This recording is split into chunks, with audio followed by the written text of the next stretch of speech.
Olá, sejam todos bem-vindos a mais uma aula do curso de Escrita Criativa, desenvolvendo competências e habilidades da Maquila Edições. Na aula anterior, nós vimos os 4 elementos da criação.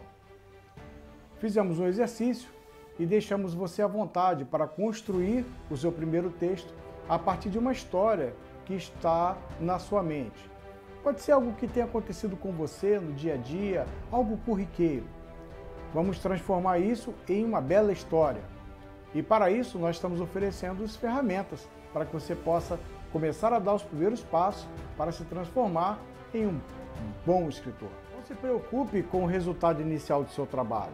Nós estamos aqui para ajudar você e juntos nós vamos construir uma bela história. O importante é que você dê os passos iniciais para que nós possamos construir uma escrita de forma criativa.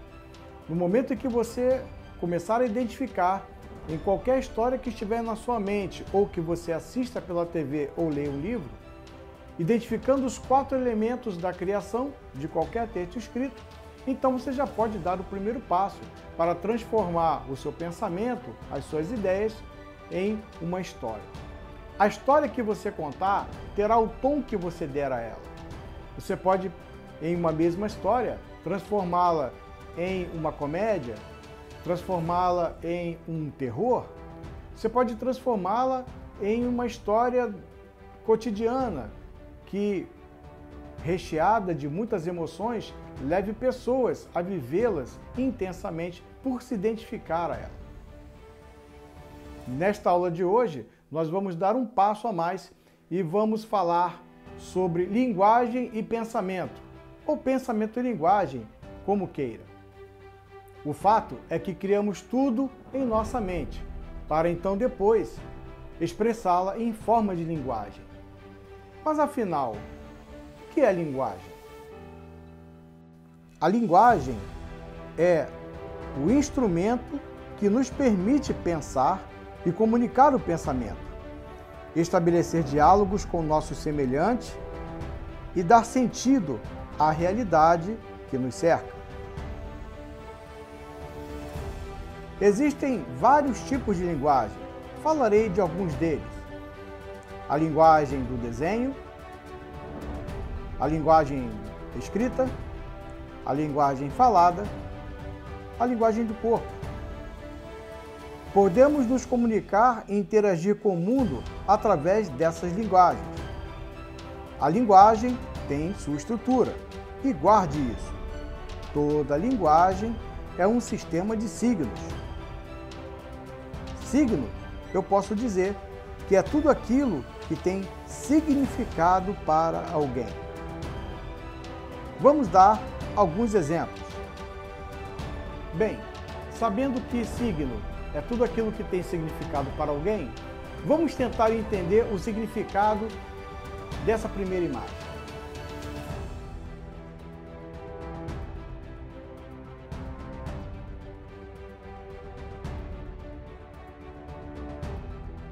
Quando nós olhamos para ela, o que ela diz para nós? O que ela significa para nós? Bem, para alguns, observando esta imagem, ela pode significar algo ilícito, pode significar um roubo, pode significar desonestidade. Para outros, pode significar apenas dinheiro. Mas o fato é que nos filmes antigos e em desenhos animados, como do Tio Patinhas, por exemplo, nós dificilmente o vemos carregando uma sacola como essa. Geralmente, vemos Tio Patinhas em um cofre com muitas moedas. Quem nós vemos carregando uma sacola como essa é os irmãos Metralha. E fazendo uma associação entre eles, quando geralmente as pessoas que tiveram contato com a linguagem escrita, linguagem desenhada, quando as pessoas tiveram contato com a linguagem desenhada através dos quadrinhos, fazendo a comparação entre o Tio Patinhas e moedas e os irmãos Metralha e aquele saco de dinheiro, Logo é construído na mente um significado. Saco de dinheiro, dinheiro ilícito. Moedas, dinheiro lícito. Bem, talvez você tenha imaginado isso, ou talvez não. Talvez as pessoas dessa geração que não tiveram acesso à leitura de gibis, como no século passado, que era muito comum entre jovens e crianças, essa linguagem desenhada, ela fazia sentido e passava e comunicava uma linguagem. Tinha um significado para alguém. Então veja, nós começamos a delinear alguns pontos interessantes. É possível que um signo, ou seja, um objeto que esteja no lugar de outro, que esteja representando o outro, não tenha o mesmo significado para as mesmas pessoas.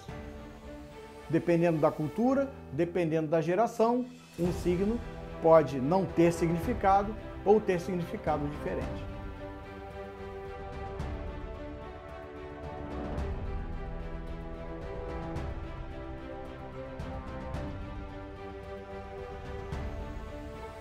Veja, essa imagem, por exemplo, ela tem um significado diferente. Quando você olha para ela, o que você identifica? O que ela diz para você? Para você, talvez ela signifique liberdade, signifique possibilidade de realizar sonhos ou simplesmente dinheiro. Mas é um dinheiro isento de construção de imagem de referência.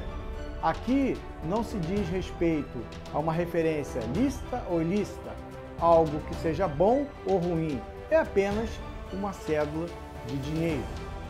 Então, nesses exemplos, nós podemos verificar que um objeto que nós chamamos de signo, repetindo, signo é tudo aquilo que tem significado para alguém, esses objetos, essas imagens que representam o dinheiro, esse signo, ele vai passar a ter significados diferentes dependendo da maneira como você o apresenta. E isso é muito importante. Quando você estiver construindo o seu texto, quando você estiver passando o que você imaginou na sua mente para o papel, é importante perceber que os símbolos como elemento, os signos como construção da linguagem, ele deve transmitir exatamente aquilo que você quer.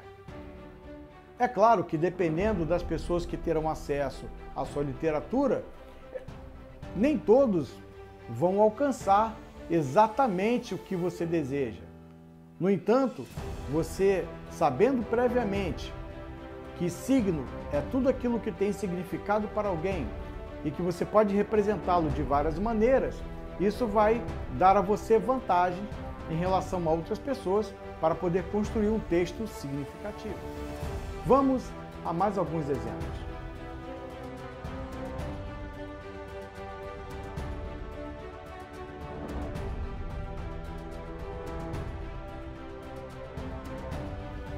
Veja, nessa imagem, onde nós vemos algo vermelho no chão,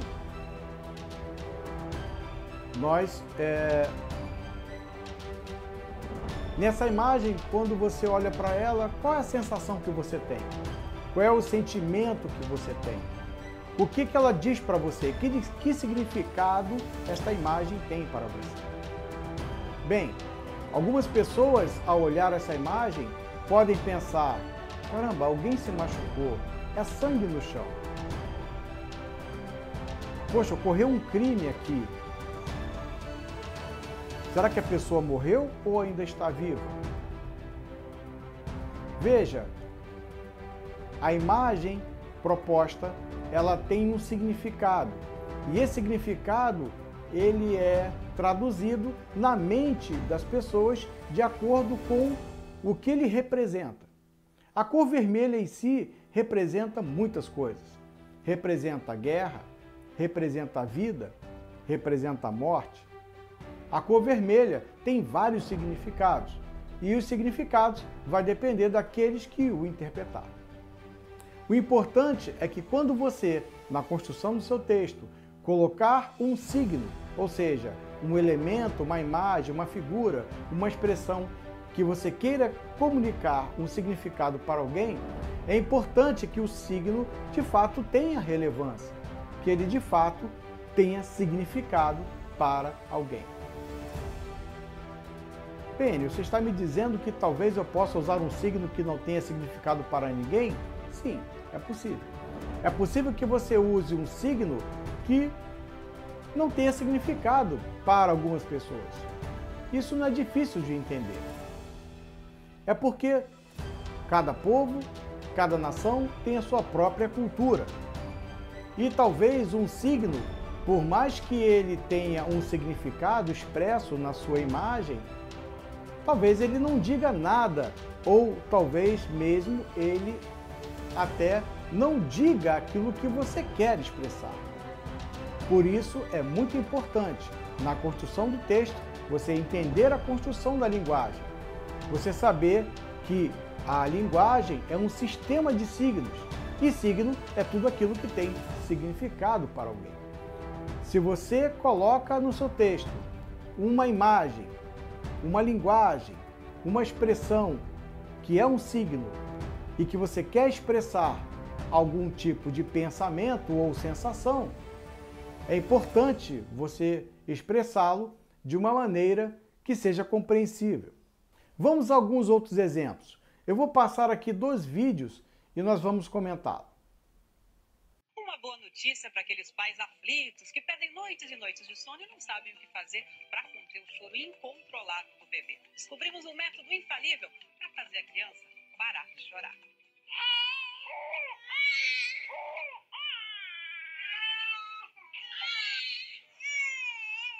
Chega, basta. Agora existe um método revolucionário para acabar com o choro e prolongar o sono dos bebês. É meio estranho, tem que embrulhar, fazer barulho, mas dá muito resultado. A técnica do Dr. Harvey Karp conquistou a confiança de Madonna, do ex-007 Pierce Brosnan e até do governo americano, que adotou em creches públicas. This is the biggest mistake people have about why babies cry. Os pais costumam pensar que o bebê chora porque tem cólica, mas esse é um grande erro. Eles choram, diz o médico, simplesmente porque não sabemos dar a eles o que eles querem. E afinal, o que os bebês querem? Segundo Harvey Karp, que os pais sigam seu método. Primeiro, enrolar o bebê. Exatamente, empacotar o recém-nascido num cobertor, como se fosse um embrulho para presente mesmo. O Dr. Karp explica que o bebê pode até resistir, mas logo acaba aceitando e dormindo. Às vezes, só embrulhar não resolve. E aí vem o segundo passo, colocar o bebê de lado. Parece mágica. O pediatra vira o recém-nascido e o choro para na mesma hora.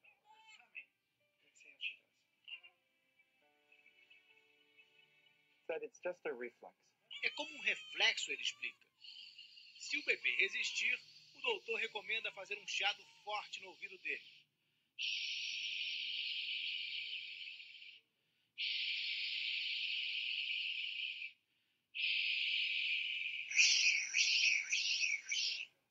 Funciona até com um secador de cabelo, sem chegar muito perto, é claro.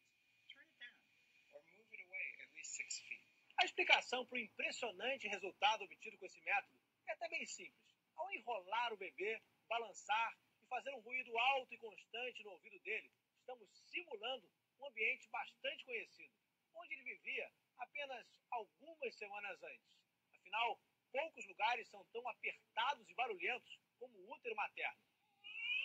A técnica infalível para fazer o bebê parar de chorar já chegou ao Brasil. A sala dessa especialista em cuidados com o recém-nascido está sempre lotada. São os pais de primeira viagem, ansiosos por saber como funciona a fórmula do sossego.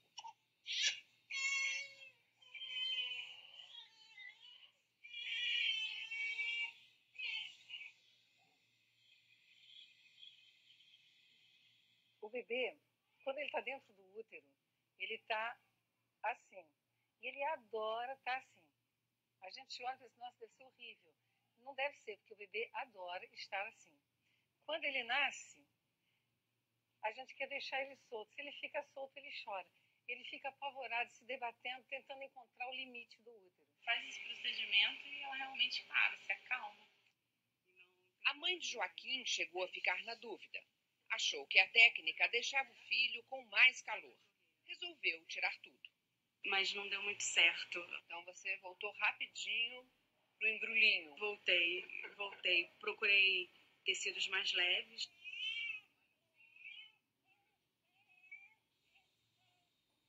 Um chiado bem caprichado. Grávida, a mãe embalava o bebê ao caminhar. Agora ele quer balançar. Então, é um balançar vertical e suave. Não é chacoalhar. Né? Chacoalhar o bebê pode ser até perigoso. Aqui nesta casa, ninguém ouviu falar das técnicas do Dr. Harvey. Ouçam só.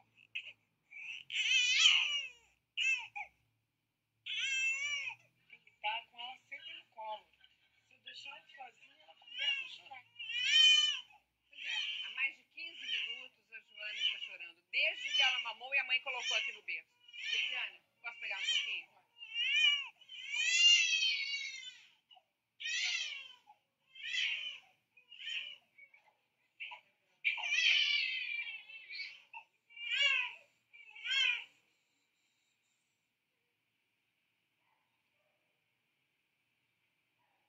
Quando eu vi você colocando a manta, eu achei que ela não vai dar certo, porque ela é muito calorenta e ela vai espernear. Eu achei realmente que você não fosse conseguir. É um milagre mesmo.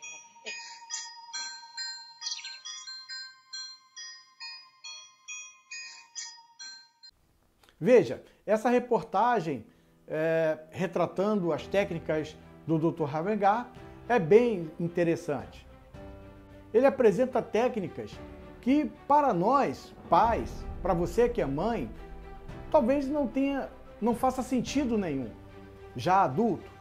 Mas para uma criança, aquilo que ele faz todo sentido. Os signos que ele usa são muitos. A posição, o falar no ouvido, o estar apertado, ou mesmo de cabeça para baixo. Todas essas posições para o recém-nascido, ele tem muito significado e é fácil de entender. Ele passou 9 meses no ventre materno, no útero, ele passou 9 meses na barriga da mamãe, exatamente ouvindo aqueles barulhos, de maneira apertada, sentindo muito calor e muito barulho. O útero é um ambiente muito barulhento. Quando o Dr. Havengar reproduz todas essas sensações para a criança, imediatamente um signo vem a ela, um sentimento, uma sensação, que é de proteção. Todas as crianças do ventre materno se sentem seguras e protegidas. Então, para se comunicar com elas e dizer a elas o que ele queria que elas fizessem, o Dr. Havengar falou-lhe numa linguagem que ela entendesse. Então ele estava dizendo: bebê, eu quero que você fique quieto, eu preciso que você faça silêncio. Eu quero que você fique em paz e tranquilidade. Como vou fazer isso? Então, ele usou de signo. Signo, algo que tem significado para alguém. Aquele barulho, aquele gesto apertado, aquele calor e aquela posição tinham significado para aquela criança.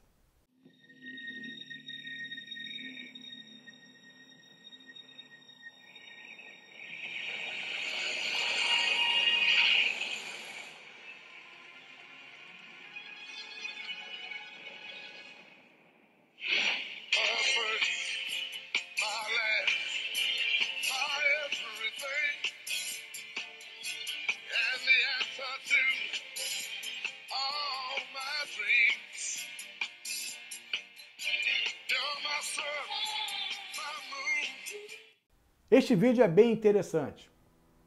Mostra a corrida do espermatozoide para fecundar o óvulo.